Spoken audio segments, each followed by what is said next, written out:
Simone, what should CIOs in government be paying more attention to or less attention to in cloud computing solutions in order for them to be more widely adopted in government today? Well, I think it's important for CIOs to understand the workforce implications of the shift to cloud computing, because the types of people you need for acquiring and managing IT services in a traditional model versus in a cloud computing model are somewhat different.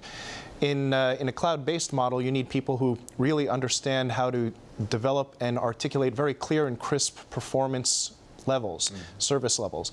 That might be a little less important in a traditional environment where you're just managing your own operations and you know when things are moving smoothly or not.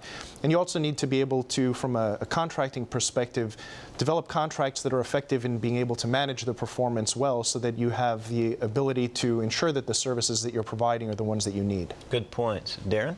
I'd have to focus on governance.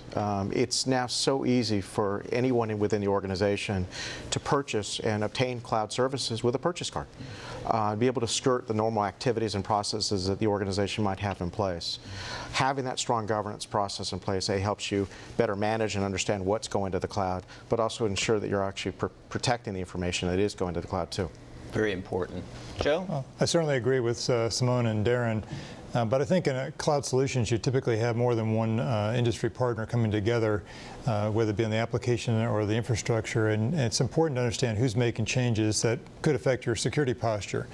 I also think terms of service is incredibly important. These are rules of behavior, how we're going to use the service, and in some cases the government can't always abide by the commercial terms of service.